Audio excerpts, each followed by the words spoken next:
I've been a K9 handler for almost 11 years now.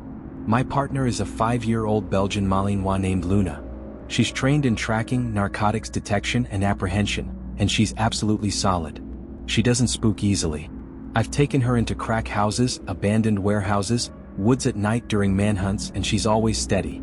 That's why what happened on this particular call stuck with me more than any other in my career. Story 1. The storage unit. We were called in to assist patrol on a welfare check that had escalated. A property manager at a self-storage facility had reported a strange smell coming from one of the units. The renter hadn't been seen in over 2 weeks, and when the manager tried to contact them, the phone number was disconnected. The manager had used a master key to open the unit just enough to peek inside, and that's when he saw what looked like someone sleeping in there. He immediately called 911. Patrol arrived first and confirmed there was definitely someone inside the unit, but they couldn't tell if the person was alive or dead. The person wasn't responding to verbal commands, and officers weren't comfortable entering without K9 support because of the confined space. That's when Luna and I got the call. We arrived at the storage facility around 3 p.m. It was one of those older facilities with outdoor units, the kind where you drive right up to your unit. The manager met us in the office and walked us over to Unit 247. He was visibly shaken. He kept saying he'd never seen anything like this in 20 years of managing the place. When we reached the unit, I could immediately smell it. That distinct odor of human decomposition mixed with something else I couldn't quite place. Something chemical. The roll-up door was closed but not locked. Patrol had lowered it back down after confirming someone was inside. I briefed with the 2 officers on scene. They told me they'd seen a person lying in the back corner of the unit, covered with what looked like blankets. They'd shouted multiple commands with no response. No movement at all. I put Luna on a short leash and prepared to enter. I gave her the search command and one of the officers helped me lift the roll-up door. The smell hit us immediately. Luna's entire body stiffened, but she didn't pull back like dogs sometimes do with decomp. She pulled forward toward the unit. I stepped inside with my flashlight. The unit was maybe 10 feet by 20 feet. It was packed with stuff. Boxes, furniture, bags. But in the back corner, exactly as the officers had described, there was a person lying on the floor covered with blankets. "Police, if you can hear me, I need you to respond," I shouted. Nothing. Luna was pulling toward the figure, but her ears were back. She was tense in a way I'd never seen before. I moved closer, stepping around boxes and bags. As I got within about 5 feet, I could see more clearly. It was a woman lying on her side facing the wall. The blankets were pulled up to her shoulders. Her hair was visible, dark and matted. "Ma'am, this is the police. I need you to show me your hands." Still nothing. I reached out with my flashlight and gently moved the blanket away from her shoulder. That's when I saw it. Her skin was gray, mottled. She'd been dead for days, maybe longer. I backed up immediately and radioed it in. We had a deceased person in the unit. I needed detectives and the medical examiner. But Luna wasn't done. She was still pulling, not toward the body but toward something else in the unit, toward a large metal cabinet against the right wall. I gave her the search command again and she went straight to it. She sat down in front of the cabinet and looked at me. That's her alert. She'd found something. I opened the cabinet doors carefully. Inside were shelves. And on those shelves were containers. Dozens of them. Plastic storage containers, all labeled with dates. I opened one of them. Inside was a plastic bag, and inside the bag was something that made my stomach turn. Human tissue. Preserved in some kind of solution. I opened another container. Same thing. Another one. Same thing. Every container in that cabinet held human remains. Carefully preserved. Meticulously labeled with dates going back years. I called it in immediately. This wasn't just a deceased person. This was a crime scene. A major one. Detectives arrived within 20 minutes. Crime scene investigators came shortly after. They spent hours documenting everything in that unit. What they found was even worse than I'd initially thought. The woman lying in the corner had been dead for approximately 2 weeks. But the remains in the cabinet belonged to at least 7 different people. All carefully preserved. All labeled. The renter of the unit was a man named Thomas Brennan. He was a former medical examiner's assistant who'd been fired 10 years earlier for irregularities in his work. He'd been living alone in a house about 30 miles away. When police went to arrest him, they found him dead in his home. Apparent suicide. He'd left a note, but I never heard what it said. The investigation revealed that he'd been stealing remains from the morgue where he worked for years before he was fired. Small samples that wouldn't be missed. Tissue samples. Organs. He'd been preserving them, collecting them like trophies. The woman in the storage unit was identified as his ex-girlfriend. She'd been reported missing 3 weeks earlier. Based on the evidence at the scene, it appeared he'd killed her in the storage unit and then gone home and killed himself shortly after. Luna and I had to go back to that facility 3 more times during the investigation. Each time, she'd pull away from Unit 247. She wanted nothing to do with it. I've been doing this job for over a decade. I've seen a lot of terrible things. But there was something about that storage unit that still haunts me. The methodical nature of it. The way he preserved those remains like they were specimens. The dates on those containers going back years and years. Just about everyone in my department has at least one case that sticks with them. That storage unit is mine. Story 2, the wellness check. When I turned 23, I joined the police force in a mid-sized town in the Midwest. The department needed new officers and I was fresh out of the academy. Because I was a rookie, they assigned me to the night shift. It ran from 10 p.m. to 6 a.m. I actually didn't mind the hours. Besides responding to calls, I spent most nights patrolling the quieter parts of town. It was a good experience. Low-key. A chance to learn the job without too much pressure. After about 6 months on the force, something happened one night that I still think about.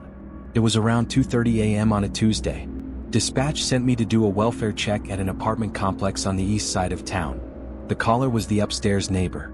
She reported hearing what sounded like furniture being moved around at odd hours, strange smells coming from the apartment below hers, and she hadn't seen her neighbor, a man in his 60s who lived alone, in over a week. She'd knocked on his door several times with no answer. His car was in the parking lot, so she knew he hadn't gone anywhere. I arrived at the complex around 2:45 a.m. The neighbor, an older woman in her 70s, met me in the hallway. She looked relieved to see me. She told me the sounds had been going on for 3 nights straight. Heavy dragging sounds like someone moving furniture across the floor. Always between 2 o'clock and 4 a.m. The smell had started 2 days ago. A sweet, rotten smell that got worse every day. I asked her when she'd last seen her neighbor. She said it had been at least 9 or 10 days. Maybe longer. She couldn't remember exactly. I knocked on apartment 2B. No answer. I knocked again, louder this time, announcing myself as police. Still no answer. I tried the door handle. Locked. I called dispatch and requested permission to do a forced entry based on the welfare concern. They approved it and sent another unit to assist. Officer Martinez arrived about 5 minutes later. Together, we forced the door open with a Halligan tool. The smell that came out of that apartment was overwhelming. I'd smelled decomp before during my training, but this was different. Worse. Martinez actually gagged and stepped back. I covered my nose and mouth with my shirt and stepped inside. Martinez followed. The living room looked normal at first glance. TV, couch, coffee table. But as I looked closer, I noticed things were off. All the furniture had been moved to the edges of the room. The couch was pushed against one wall. The coffee table was flipped upside down in the corner. The TV stand had been moved across the room. In the center of the living room floor, someone had drawn a large circle in what looked like chalk or white paint. Inside the circle were symbols. Strange markings I didn't recognize. "What the hell is this?" Martinez said quietly. I didn't answer. I was looking at the hallway that led to the bedroom. The door was closed. We moved through the apartment slowly. The kitchen was in the same state as the living room. Everything pushed to the sides. Another circle drawn on the floor. When we reached the bedroom door, I paused. The smell was strongest here. I knocked on the door. "Police. If anyone is in there, make yourself known." No response. I opened the door slowly. The bedroom was dark except for candles. Dozens of them. All burnt down to nothing. The wax had melted and pooled on every surface. And in the center of the room, in another chalk circle, was the man who lived there. He was dead. Had been for days. He was sitting cross-legged in the middle of the circle, his head tilted back, mouth open. His skin was gray and his eyes were clouded over. But what disturbed me most was what surrounded him. More symbols. Written on the walls, on the floor, on the ceiling. Hundreds of them. Covering every surface. And objects. Strange objects arranged in patterns around his body. Bones, feathers, jars filled with liquids, photographs. Martinez radioed for detectives and the medical examiner. We backed out of the apartment and waited in the hallway. The neighbor was still there, standing in her doorway. She asked if he was okay. I told her he'd passed away. I didn't tell her anything else. The investigation took weeks. The medical examiner determined he'd died of natural causes, a heart attack. But the circumstances surrounding his death raised questions no one could really answer. The symbols on the walls were eventually identified as occult markings, a mix of different belief systems and practices. The objects in the room were ritual items. It appeared he'd been conducting some kind of ritual in his bedroom when he died. The furniture had been moved to create space for the circles. The candles had burned for hours, maybe days after his death. His computer showed he'd been researching occult practices for months. He'd purchased books on ceremonial magic, demonology, summoning rituals. His browser history showed he'd been visiting forums and websites dedicated to these practices. According to his family, he'd become obsessed with the occult after his wife died 2 years earlier. He'd withdrawn from everyone, stopped answering calls, stopped showing up to family gatherings. They said he believed he could communicate with her, that he was trying to bring her back. The case was closed as a natural death. No foul play. Just a lonely man who died while performing a ritual in his bedroom. But there was one detail that bothered me, still bothers me. When we found him, his hands were positioned in a very specific way. One hand pointing up, one hand pointing down. And clutched in his right hand was a photograph of a woman. His wife, presumably. The medical examiner said rigor mortis had locked his hands in that position. But here's the thing. Rigor mortis doesn't last forever. It sets in and then it releases. By the time we found him days after death, rigor should have released. But his hands were still locked in that position. Frozen. Like something was holding them there. The medical examiner didn't have an explanation for it. Just said sometimes bodies do strange things. I drive past that apartment complex sometimes. New people live in 2B now. The landlord had the apartment professionally cleaned and repainted. All the symbols are gone. But I still think about that man. Sitting in that circle. Hands frozen in position. Surrounded by candles and symbols and objects meant to bring back someone who was gone. I wonder what he saw in those final moments. What he thought he was accomplishing. And I wonder if maybe, in some way it worked. Story 3, The Abandoned Farm. I've been a patrol officer for almost 9 years now. I've worked nights for most of that time. You see a lot on midnight shift. Domestic calls, traffic accidents, overdoses, break-ins. After a while, most calls start to blend together. But there are a few that stick with you. Calls that don't make sense. Calls that you can't explain no matter how hard you try. This happened about 2 years ago. It was early December around 1:30 a.m. I was patrolling the rural outskirts of our jurisdiction when dispatch sent me to check on a possible trespassing complaint. A farmer who lived about 5 miles outside town had called 911 saying he'd seen lights and heard voices coming from the abandoned farm property next to his. The property had been vacant for years. The farmhouse had partially collapsed and the barn was in bad shape. The farmer said he'd seen the lights moving around the property for the last 2 nights. Tonight, he'd heard what sounded like multiple people talking. He wanted police to check it out. I responded and met the farmer at the end of his driveway. He was in his late 60s, clearly concerned but trying to stay calm. He pointed across the field toward the abandoned property. I could see the silhouette of the old farmhouse maybe 200 yards away. I saw the lights about an hour ago, he said. Flashlights looked like 3 or 4 of them moving around the barn. Then I heard voices. Couldn't make out what they were saying, but definitely people talking. I asked if he'd seen any vehicles. He said no. The access road to the property was visible from his house and he hadn't seen anyone drive in. I told him I'd go check it out. He offered to come with me, but I told him to stay put. If there were people on the property, I didn't want a civilian getting involved. I drove down the access road toward the abandoned farm. My headlights cut through the darkness, illuminating overgrown fields and the dilapidated structures ahead. I parked about 50 yards from the farmhouse and got out. I grabbed my flashlight and approached on foot. The property was completely still. No lights. No voices. No sign of anyone.